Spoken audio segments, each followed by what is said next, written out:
a ver cómo lo regulan. Está también. por ver, correcto. Muchísimas gracias, José María. Gracias Damos a paso, vosotros. porque vamos bastante justos de tiempo, a Belén Fuentes Salorio, abogada especialista en Derecho Bancario, que nos va a aportar, en este caso, la visión más desde la parte de la abogacía. Sí, bueno, vamos a hacer un pequeño cambio. De acuerdo. Porque va a proyectar las diapositivas. Muy bien. Entonces voy a ir explicando todo. Y al hilo de lo que decía su señoría, la comprensibilidad de una cláusula no solamente se tiene que referir al ámbito gramatical, sino también a lo que es el ámbito aritmético. Y ahora vamos a explicar cuál es la información precontractual que nos tienen que facilitar las entidades de crédito en orden a que se puedan efectuar los dos controles. Me voy a levantar, lo voy a explicar por aquí y va a ir pasando las diapositivas. Juan Pedreira, la intervención de Juan Pedreira, con perdón, va a ser un poco más, va a ser un breve, porque se va a referir a los fondos de disposición hipotecaria. No sé si puedo, bueno, son espacios muy pequeños. No sé si veis bien desde aquí un poco, vale, y ya puedes empezar, ¿no?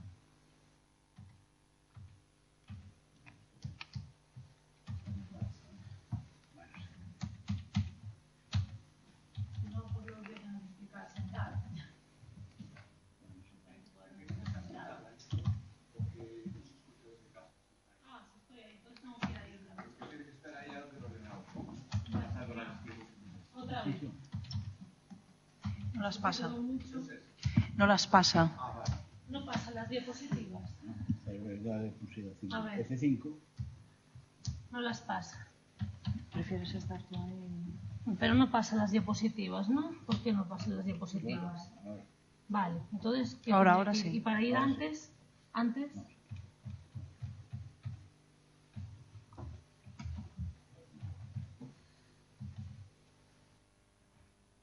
Vale, entonces, ¿qué voy dando así?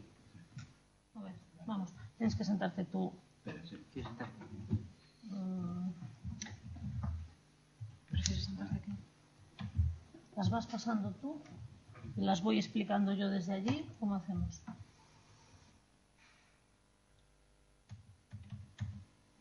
Ahora os pasaba, ¿eh? A ver, ahora sí. Bueno, vamos a explicar las diferencias esenciales entre préstamo y crédito, porque parece que muchas veces se confunden los dos conceptos.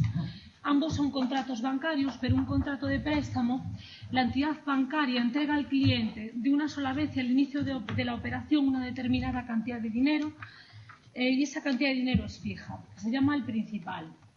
El prestatario se compromete a devolver dicha cantidad junto con los intereses convenidos mediante una serie de pagos periódicos. Y aquí los intereses se calculan sobre la totalidad del capital prestado. Vale, las características del préstamo. Un préstamo hipotecario. El banco dispone de una garantía real para el recobro de la cantidad prestada, que es el bien inmueble hipotecado. ¿Se oye? Dale. ¿Ahora se oye? Vale. Y la garantía real es el bien inmueble hipotecado, que era lo que decía, y la garantía general son los bienes presentes y futuros del deudor, que es el 1911 del Código Civil, salvo que la responsabilidad se limite al bien inmueble hipotecado, que entonces en ese caso nosotros tendríamos que pactar el artículo 140. Cuando empezó toda la vorágine de la crisis, nos venían al despacho y nos decían, bueno, pero es que respondemos con todos nuestros bienes presentes y futuros. Y decíamos nosotros, sí, porque usted no ha pactado el artículo 140. Entonces, a los que son abogados en ejercicio, cuando les vaya cualquier cliente por el despacho al que tengan que asesorar, que sepan que pueden pactar el 140 de la ley hipotecaria, y que la responsabilidad se puede limitar al bien inmueble hipotecado y que así se puede combinar al banco a establecer este tipo de pacto. En el caso del préstamo, el importe es mucho más elevado y la duración es mucho más larga. Y ahora vamos a explicar lo que es el crédito. La entidad bancaria pone una serie de fondos a disposición del cliente y el cliente dispone de esos fondos a medida que lo vaya necesitando. Y los intereses y las comisiones se calculan sobre las cantidades dispuestas, no sobre el total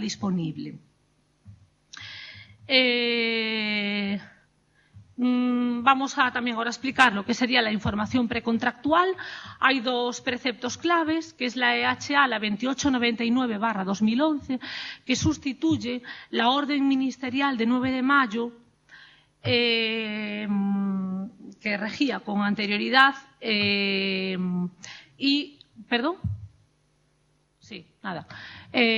la EHA 28/2011 de 28 de octubre y la Ley de Contratos de Crédito al Consumo. Estos son los dos preceptos claves a la hora de que nosotros podamos saber la información que nos tiene que facilitar el banco y la información que tenemos nosotros que, sobre la base en la que nosotros como abogados o especialistas en bancario podemos asesorar a nuestros clientes.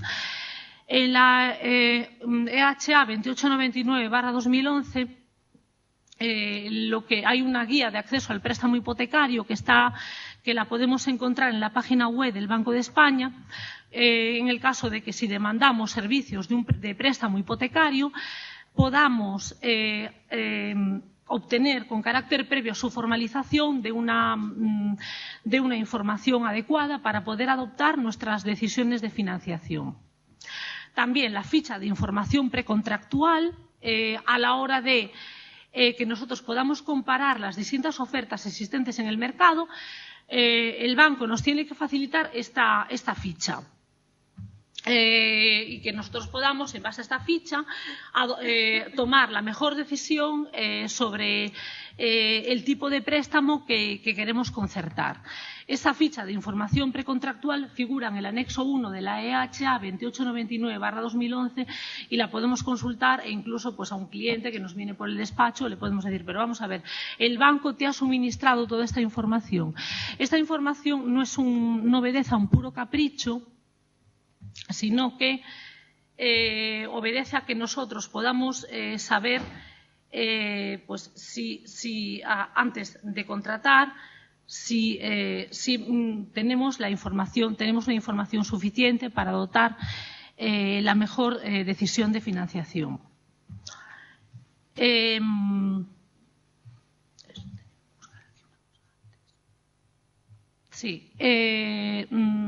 Después tenemos, en base a la ley de...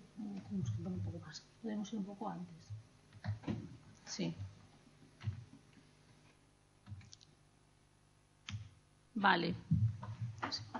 Bueno, tendríamos también que pedir cuál es la información previa al contrato, porque el prestamista nos tiene que facilitar de forma gratuita la información necesaria sobre las distintas ofertas y que nosotros podamos adoptar una decisión adecuada sobre la suscripción. Y nos tiene que dar una información sobre todas y cada una de las características del crédito. Y esta información nos la tiene que facilitar en papel o en soporte duradero o mediante una información personalizada que figura en el anexo 3. Y también la asistencia al consumidor previa al contrato, es decir, los prestamistas nos tienen que asesorar para saber si ese contrato se ajusta a nuestros intereses, incluso a nuestra situación financiera, y nos tiene que informar pormenorizadamente de todas las características esenciales de los productos propuestos y que nosotros podamos saber cuáles son las consecuencias que se pueden dar en caso de impago por nuestra parte. Y también la obligación por parte de los prestamistas de evaluar la solvencia del consumidor antes de la celebración del contrato, no solamente sobre la base de la información que nosotros le facilitamos al banco, sino también el banco tendría que consultar los ficheros de solvencia patrimonial. Incluso después de la celebración del contrato, para el caso de que nosotros decidamos ampliar el importe del crédito, los prestamistas tienen que actualizar esa información financiera que nosotros le facilitamos y tienen que evaluar nuevamente nuestra situación de solvencia. Tendría que ir un poco antes. No. Y para ir antes. Vale. ¿A dónde? Aquí. Sí. Vale. No. Y para ir, es que quería ir antes. Anterior. ¿Cómo va? Anterior. No puedo. Quería ir antes. No va. Anterior. Dale otra vez. Anterior. Dale otra vez, botón derecho. Anterior. Anterior. Y otra vez, botón derecho, anterior. Anterior. Vale. Anterior. Vale.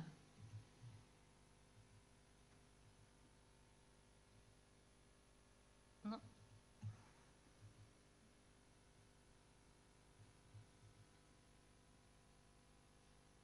Vale. Vamos a ir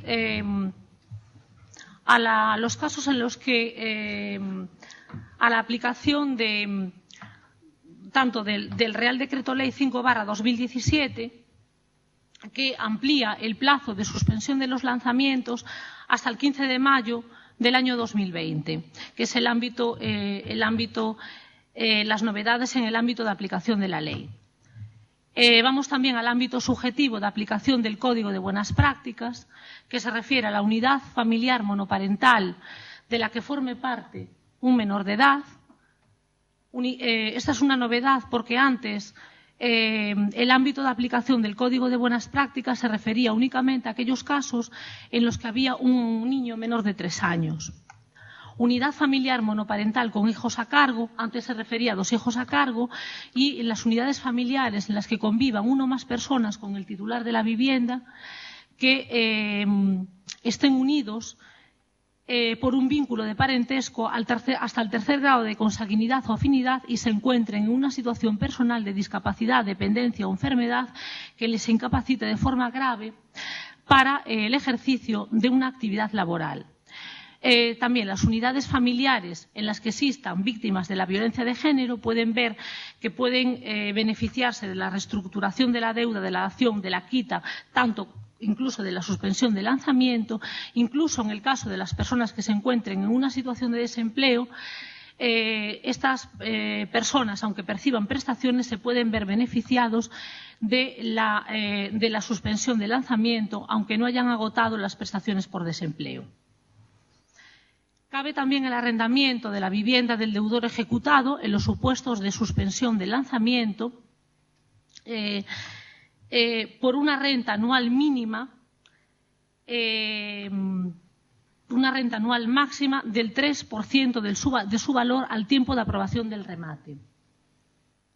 Y esta solicitud puede hacerse en el plazo de 6 meses desde la entrada en vigor de la ley, como en el plazo de 6 meses desde que se acordó por el juzgado la suspensión del lanzamiento. Y este arrendamiento tendrá una duración anual prorrogable a voluntad del arrendatario hasta cumplir el plazo de los 5 años y por mutuo acuerdo entre las partes se puede prorrogar durante otros 5 años más. Vale. Y también unas medidas destinadas a la recuperación de la propiedad de la vivienda que se establecen en el Real Decreto 5/2017. Se refieren para aquellos casos en los que de los deudores ejecutados cuyo lanzamiento haya sido suspendida podrían recuperar la propiedad de la vivienda y con la posibilidad de que se descuenten tanto las cantidades amortizadas, las mejoras hechas en el bien inmueble ejecutado, evitando siempre situaciones de asimetría entre las partes en el proceso. Vale, y continuamos con la normativa hipotecaria.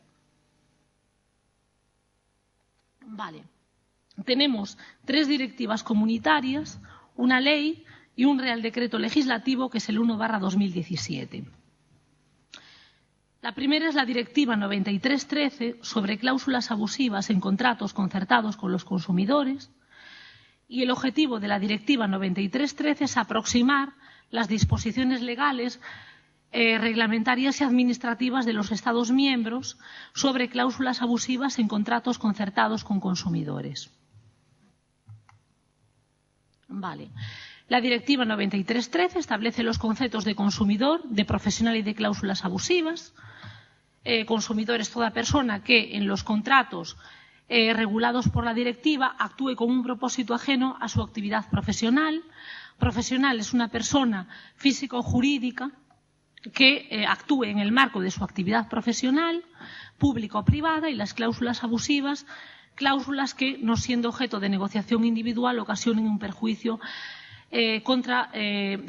contraviniendo las exigencias de la buena fe en los derechos y obligaciones de las partes del contrato.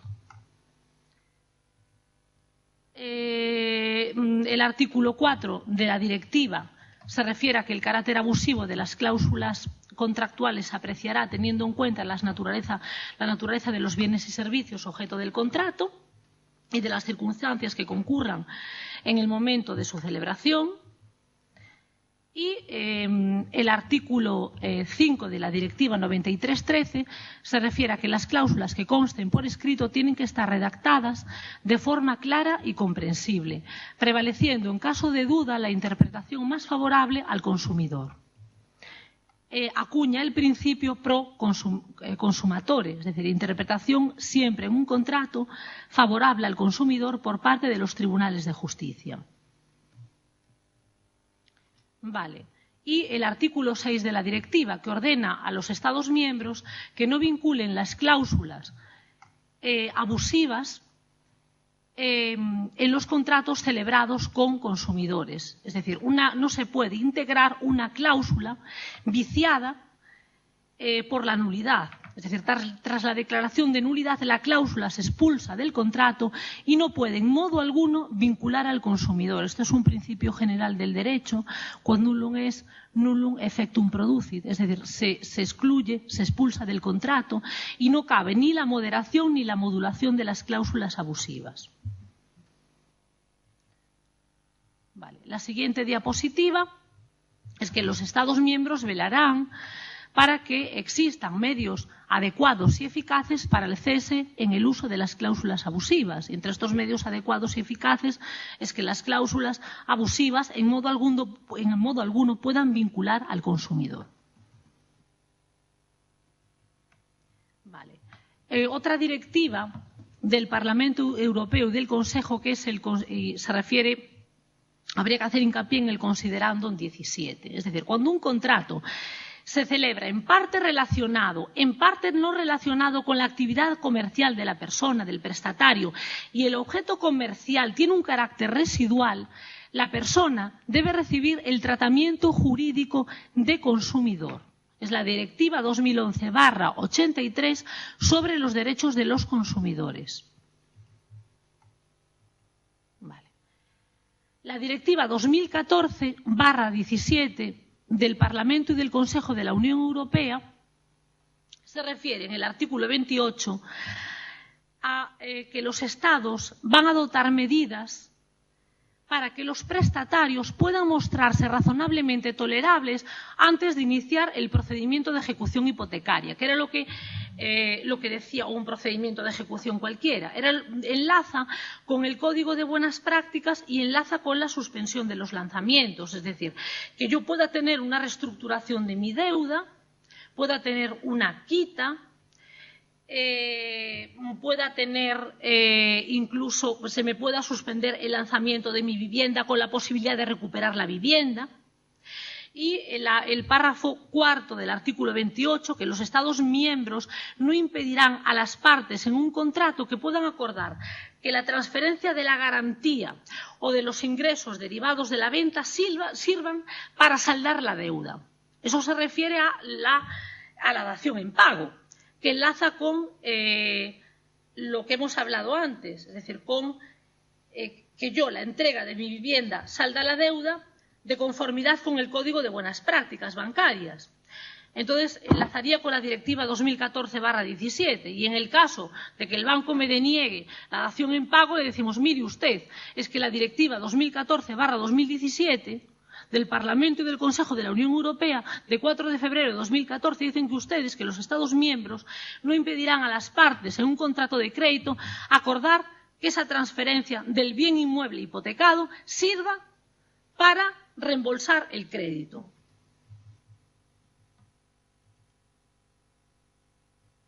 Vale. Después la ley sobre condiciones generales de la contratación.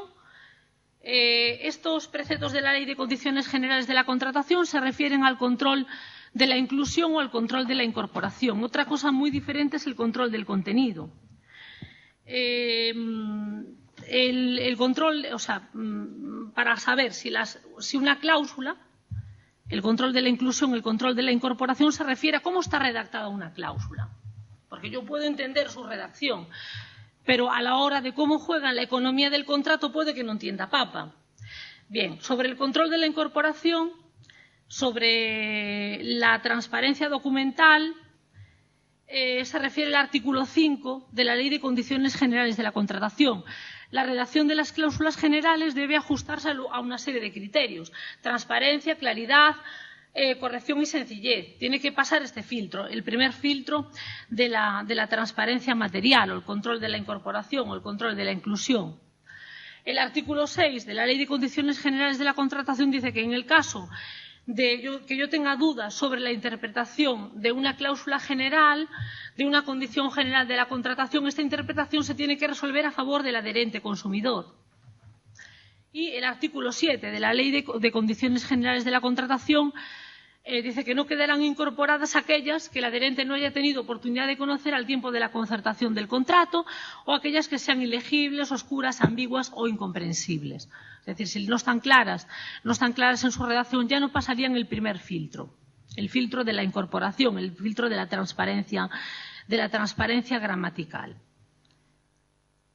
De la siguiente diapositiva, el Real Decreto 1/2007 del texto refundido sobre la Ley de Consumidores se refiere a la redacción de a quienes están afectados por el ámbito de aplicación de la ley: personas físicas y personas jurídicas que actúen con un propósito ajeno a la actividad empresarial o profesional, personas jurídicas y entidades sin personalidad jurídica que actúen sin ánimo de lucro en un ámbito ajeno a la actividad comercial y empresarial. Una persona jurídica que actúa con un propósito ajeno o un ente sin personalidad puede ser, por ejemplo, una asociación, por ejemplo, de una persona jurídica, una asociación de discapacitados, una entidad sin personalidad jurídica. Estas serían las comunidades de propietarios que piden un préstamo.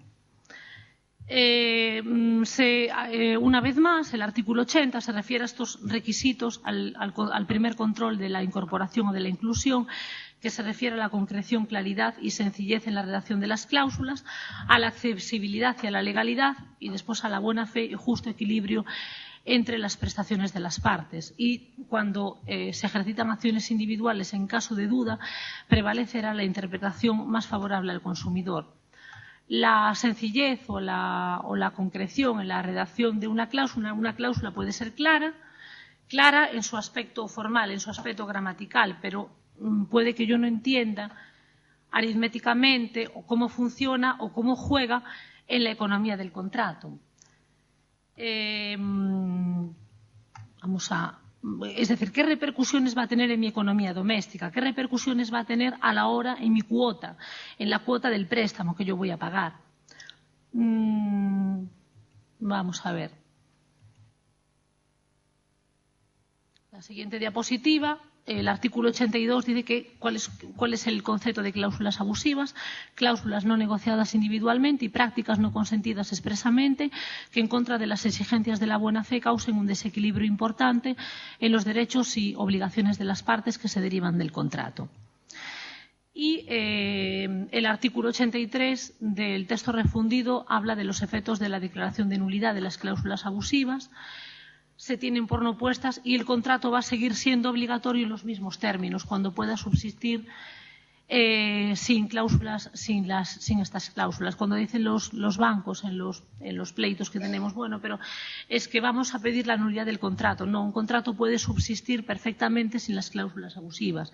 Incluso yo diría que incluso puede subsistir sin interés, porque el artículo 1755 del Código Civil dice que no se deberán intereses a no ser que así se hubieran pactado.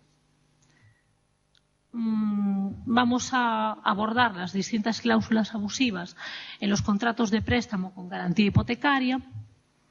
En primer lugar, las novedades referentes a la cláusula suelo, hay una sentencia referente a la cláusula suelo de la Audiencia Provincial de Vizcaya en el que cabe el ejercicio de una acción de condena para la devolución de lo pagado de más con anterioridad a la sentencia de 9 de mayo de 2013. Es decir, incluso en el caso de que nosotros hubiéramos ejercitado una acción de nulidad de condiciones generales de la contratación, reclamando las cantidades después de la sentencia del Supremo de 9 de mayo de 2013, porque esa acción de condena, esa pretensión de condena es una acción diferente a la acción de nulidad de condiciones generales de la contratación y no estaríamos ante un supuesto de revisión de lo acordado por sentencia firme en virtud de un cambio en la línea jurisprudencial, sino que sería una pretensión nueva que no resultaría afectada por el instituto de la cosa juzgada. Y ahora, con las hipotecas multidivisas. No. Anterior.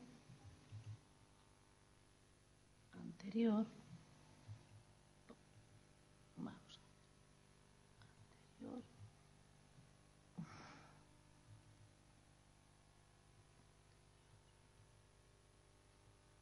Anterior. Vale. La hipoteca multidivisa sería un préstamo hipotecario a interés variable. La moneda a la que se referencia el capital y las cuotas periódicas de amortización es una divisa. Puede ser el yen, puede ser el franco suizo o puede ser el LIBOR.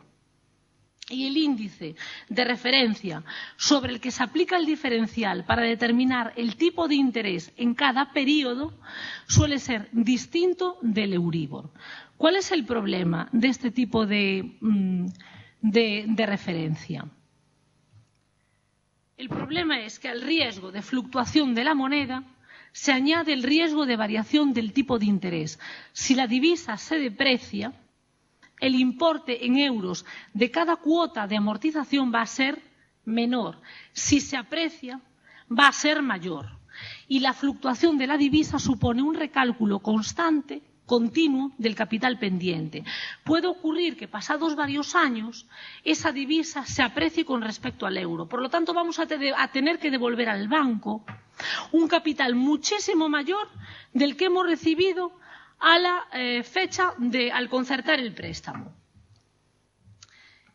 Aquí es lo que decía antes. Puede estar muy clara gramaticalmente que se trata de una cláusula multidivisa referenciada al yen, al franco suizo, referenciada al LIBOR, pero yo no voy a saber en el momento de contratar cómo juega esa cláusula, es decir, cómo juega en mi economía doméstica. Yo no puedo saber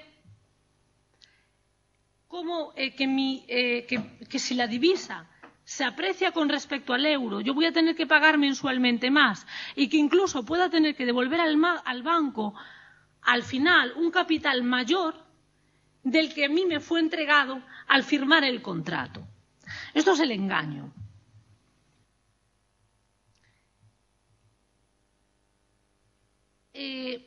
¿Cuáles serían las consecuencias de la declaración de nulidad?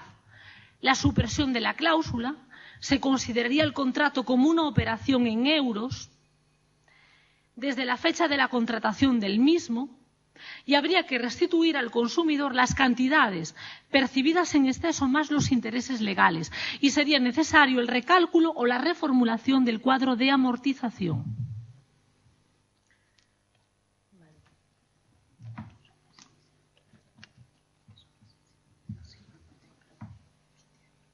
Es decir, que la comprensibilidad de una cláusula no solamente se tiene que referir a ese plano formal, sino que yo tengo que saber cuál es no solamente la carga económica, sino también la carga jurídica del mismo. La carga económica, es decir, cuál es, es decir, a cambio de la prestación que yo voy a obtener, ¿qué consecuencias económicas va a tener para mí? Y la carga jurídica, ¿cuál va a ser mi posición jurídica dentro del contrato? Va a ser muy inferior a la del banco.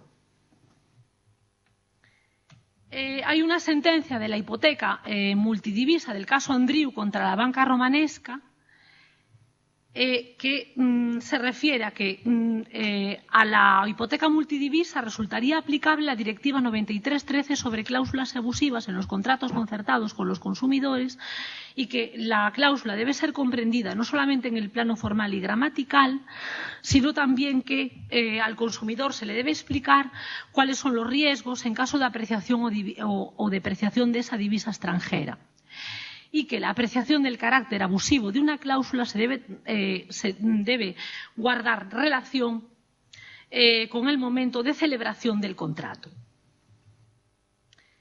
Otra sentencia del Tribunal Supremo de 15 de noviembre de 2017, posterior a esa sentencia, a la sentencia del Tribunal de Justicia de la Unión Europea, se refiere a que no se le aplica, que no es un instrumento financiero ni regulado por la Ley de Mercado de Valores, ni tampoco resultaría aplicable la Directiva MiFID. Una vez más hace mención a que resulta plenamente aplicable la Directiva 93/13 sobre cláusulas abusivas y que las cláusulas no solamente tienen que estar redactadas de forma clara y además comprensible, sino que el consumidor debe comprender las implicaciones jurídicas y las consecuencias económicas. En cuanto a los intereses moratorios, es una cláusula contractual que constituye una indemnización a los perjuicios ocasionados en caso de incumplimiento contractual. Supone una indemnización desproporcionadamente alta al consumidor y usuario que incumple sus obligaciones, vulnerando el artículo 85.6 del texto refundido y el artículo 114 de la ley hipotecaria, en su apartado 3, señala que los préstamos sobre la vivienda habitual, los intereses no pueden ser superiores a 3 veces el legal del dinero. Una sentencia del Tribunal Supremo señala, que es la sentencia del Tribunal Supremo, la 364/2016 de 3 de junio, dice que es nula la cláusula de los intereses moratorios que supere en más de 2 puntos porcentuales el interés remuneratorio fijado en el contrato. Y declarada la nulidad de la cláusula de los intereses moratorios, no cabe su moderación, no cabe su modulación a sobre 2 puntos sobre el interés ordinario fijado en el contrato, sino que lo que procede es su expulsión del contrato sin que quepa que se devengue interés moratorio alguno. El interés moratorio tendría que ser 0. Las consecuencias de la declaración de nulidad, la expulsión y el recálculo de la deuda, absteniéndose la entidad de crédito a computar en el principal los intereses de demora vencidos. Vale, la comisión de apertura, cuando el banco dice, bueno, vale, muy bien, me quitáis el impuesto, pero yo os voy a meter las comisiones. Bueno, pues la comisión de apertura es una comisión que se cobra al cliente al inicio de la operación de préstamo y representa un porcentaje sobre el capital prestado y no responde a ningún servicio efectivo que se presta al cliente, porque poner a disposición el capital del préstamo que no retribuye ningún tipo de servicio. El artículo 87.5 del texto refundido prevé que la abusividad de aquellas cláusulas que supongan el abono por el consumidor de servicios no efectivamente prestados, y en el mismo sentido se pronuncia la orden, la EHA 2899/2011 de 28 de octubre. Es decir, que no se trata de un servicio solicitado por el cliente y no responde a ningún gasto o servicio prestado o efectivamente realizado por parte de la entidad. ¿Cuál sería la cláusula, la consecuencia de la nulidad de la cláusula de la comisión de apertura? La exclusión, la restitución de la suma indebidamente cobrada al consumidor por este concepto, más los intereses legales, la comisión por reclamación de posiciones deudoras vencidas, exactamente igual, es un recargo por cada situación de demora que se una al propio recargo de los intereses de demora y, en mi opinión, constituye como una especie de interés de demora encubierto. No corresponde a ningún servicio efectivamente prestado al consumidor y supone una infracción de la EHA, la 2899/2011 y el artículo 85 del texto refundido de la Ley de Consumidores y Usuarios. Las consecuencias de la declaración de nulidad, la exclusión de la cláusula, el reintegro de las sumas abonadas por estos conceptos con sus intereses legales y la cláusula de vencimiento anticipado por impago de cuotas lo mismo, es decir, consiste en la facultad de la entidad bancaria de resolver el préstamo ante el impago, ante una situación de impago de las letras de la hipoteca. Sobre esta cuestión, el parágrafo 73 de la sentencia del caso ACID establece los criterios que desde el punto de vista del derecho europeo obligan al juez nacional a apreciar la abusividad de la cláusula. Se refiere, bueno, pues los criterios que tenemos que tener en cuenta es el incumplimiento de una obligación esencial, un incumplimiento grave, de una obligación esencialmente grave, no de una obligación que tenga un carácter accesorio lateral, que la facultad constituye una excepción a las normas nacionales aplicables a la materia y que el deudor sujeto a esta cláusula disponga de medios adecuados y eficaces que le permitan poner remedio a la cláusula de vencimiento anticipado del préstamo. Como consecuencia de esta sentencia, se produjo una reforma en el artículo 693 para establecer un límite a partir del cual el banco podía resolver anticipadamente el contrato, 3 mensualidades o el equivalente a 3 cuotas. Sin embargo, yo considero que se trata de un límite legal, pero no es un criterio de abusividad, y una sentencia del Tribunal Supremo, la 705/15, considera nula la cláusula del vencimiento anticipado cuando no se vincula a parámetros cuantitativamente o temporalmente graves. Claro, cuando, por ejemplo, hay casos en los que el banco ha resuelto anticipadamente el contrato de préstamo, pero esas 3 cuotas a lo mejor representan un 0,03 de la cantidad pendiente de pago. Entonces, en este caso, no se vincula ese vencimiento anticipado a parámetros cuantitativa y temporalmente graves. Vale. La siguiente diapositiva. Son las conclusiones, son conclusiones del abogado general del señor Spudner, de 13 de septiembre de 2018 sobre la cláusula de vencimiento anticipado. El juzgado de primera instancia de Fuenlabrada y el juzgado de primera instancia de Santander plantean al Tribunal de Justicia de la Unión Europea, le preguntan sobre la compatibilidad de la sentencia del Tribunal Supremo relativa a la interpretación de la cláusula de vencimiento anticipado con la directiva 9313.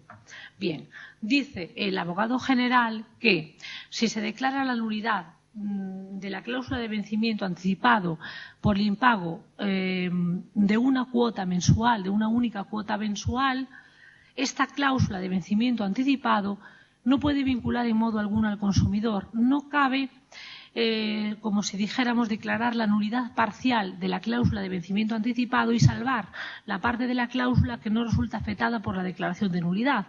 Declarada la nulidad de la cláusula de vencimiento anticipado, se expulsaría del contrato, y también dice el abogado general que, conforme a los artículos 6.1 y 7.1 de la directiva, el procedimiento de ejecución hipotecaria no puede continuar. Hay que sobreseer el procedimiento de ejecución hipotecaria y no cabe aplicar con carácter supletorio el artículo 693.2 de la Ley de Enjuiciamiento Civil sobre la base de que es más ventajoso para el consumidor que sobreseer el proceso y quedar expuesto a una ejecución ordinaria tras una sentencia firme en un juicio declarativo.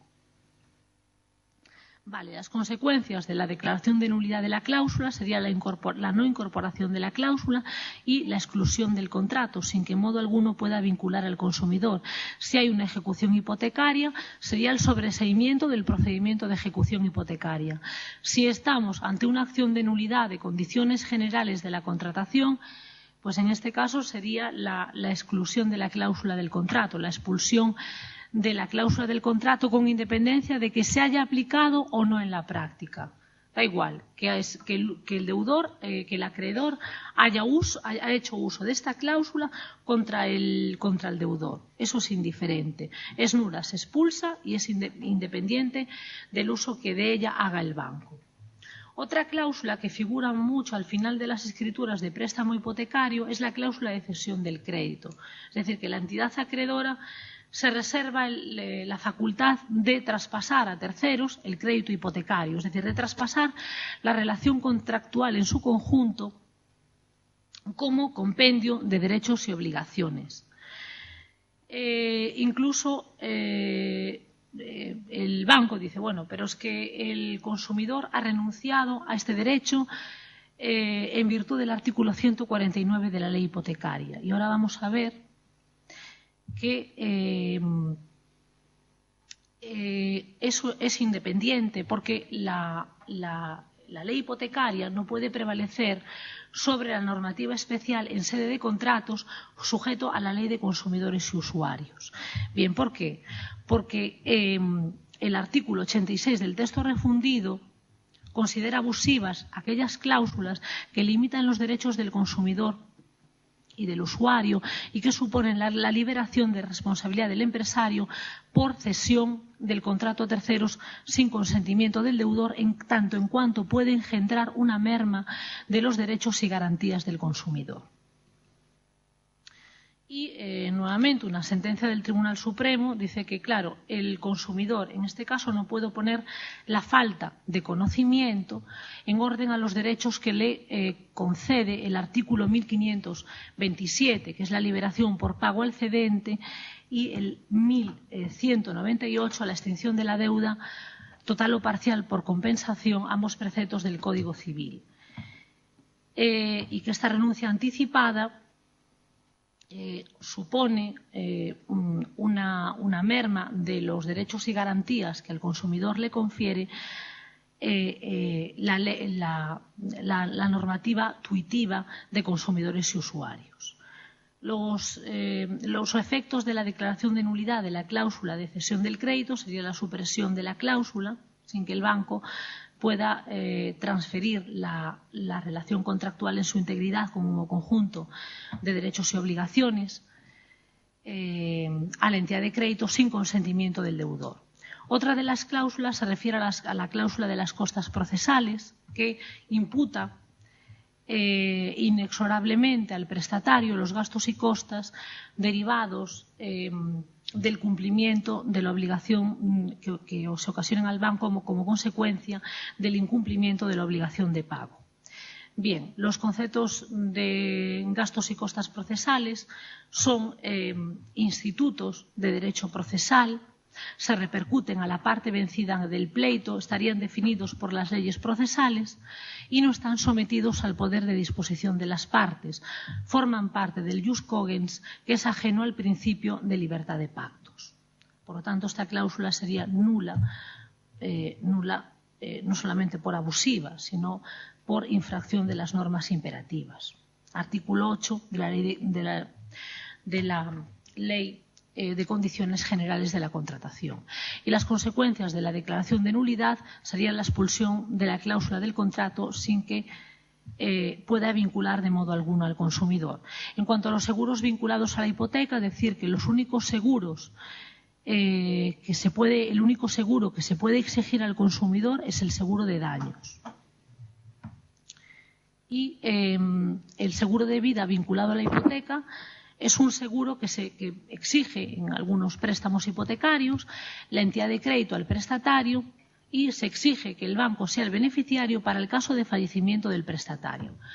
Yo considero que en esta cláusula se suman y se superponen las garantías, porque estaría la garantía real de la hipoteca y la garantía personal y universal del prestatario y de sus sucesores para el caso de fallecimiento del prestatario con o sin beneficio de inventario. Sería una garantía desproporcionada al riesgo asumido y que infringiría el artículo 88.1 del texto refundido de la Ley General para la Defensa de los Consumidores y Usuarios.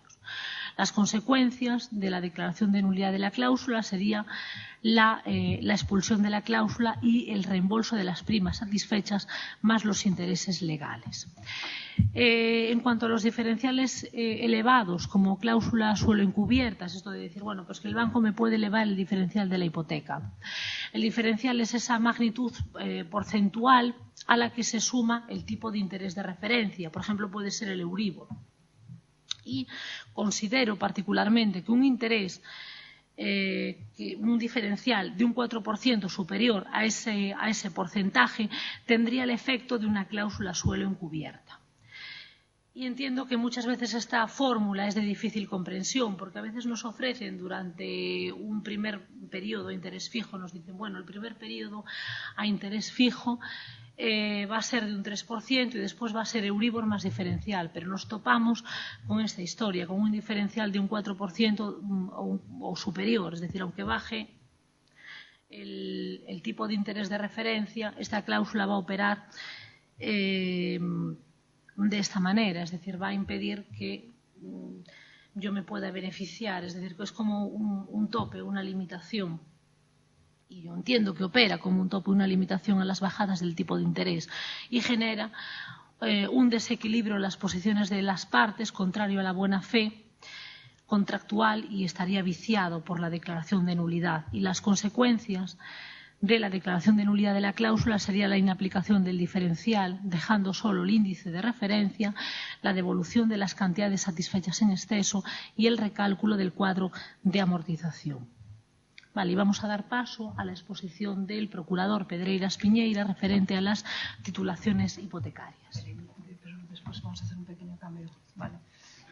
Gracias por la intervención. Destacar un par de ideas que citabas y que es importante también, lo estamos trasladando también el otro proyecto nacional que está desarrollando ADICAE acerca de seguros. También estamos analizando con una serie de encuestas que no sé si os han facilitado la información que se le da a las personas pues antes de contratar, ¿no? Entonces tú citabas en varios momentos de tu intervención las consecuencias, que la persona comprenda realmente las consecuencias del contrato que está firmando, que muchas veces nos quedamos con la idea de que recibo el dinero para comprar el piso y ya está.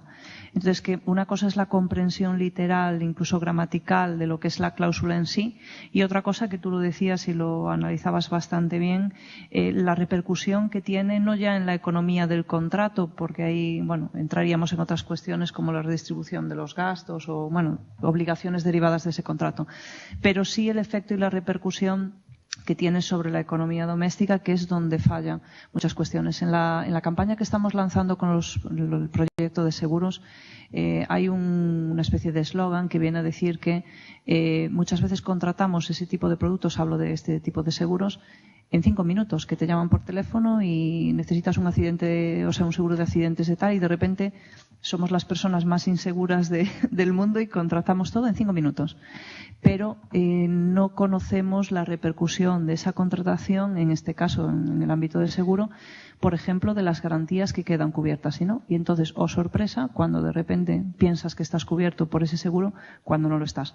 Pasando y haciendo la equivalencia ya en el tema que nos ocupa de cláusulas abusivas, lo planteabas muy bien acerca de las consecuencias, y lo quiero resaltar, que para un contrato como es el contrato de hipoteca, y lo decía nuestro presidente en algunas intervenciones, dedicamos muy poco tiempo a comprender realmente el impacto de esa cuestión, ya sea que nos apoyemos en el papel del notario, ya sea el control de oficio por parte de la parte judicial, o ya sea, bueno, que tú lo has expuesto de la manera más práctica y cercana, pero no el impacto que tiene en nuestras economías, creo que tampoco lo valoramos conscientemente. Decir también en relación a la normativa que tú comentabas de las directivas, que hemos estado, y ahora vamos a hacer el cambio y va a intervenir una de las compañeras abogadas de ADICAE. En relación a esas directivas, hemos aprovechado a principios de octubre en Madrid para estar en un encuentro que facilitó la representación de la Comisión Europea con los estados, con el Estado, y ahí pues fueron como una especie de 85 juristas, y ahí nuestro equipo jurídico estuvo presente con la compañera que me acompañó para la modificación de las directivas, de la directiva Omnibus y 3 más, y en relación a, sobre todo, la posición que transmite ADICAE en mejorar y actualizar y ampliar lo que son los efectos y mejorar, digamos, la estructura procesal de la acción colectiva, que sabemos que en muchas ocasiones, una vez que ya se produce el fraude, pues es algo que todavía no tiene todo el desarrollo deseable, y desde la parte, en este caso, de la jurisdicción, pues me encontraba el otro día que de la misma manera que tú decías antes que estamos de espaldas a Europa, los magistrados, jueces, también están un poco, no de espaldas, pero en ocasiones desconocen. El otro día en un congreso de arbitraje directamente me decían, es que a mí me cae una acción colectiva en mi juzgado y no sé qué hacer con ella. Quería destacarlo en relación a la normativa que tú citabas, que estamos trabajando también en ello y que ADICAE transmite posiciones en esa normativa de la cual después fluyen todos estos derechos que a veces nos olvidamos. Y también agradecer el especial énfasis que has dado en el tema de los efectos de la nulidad. Vamos a hacer ahora un pequeño cambio porque va a continuar con nosotros la abogada Carolina Pardo, que es compañera de ADICAE y hará la presentación. Vamos a hacer un breve descanso, en 15-20 minutos después de la intervención y continuamos. Las preguntas, insisto, las dejamos para el final para dar un poco más de dinámica a las intervenciones.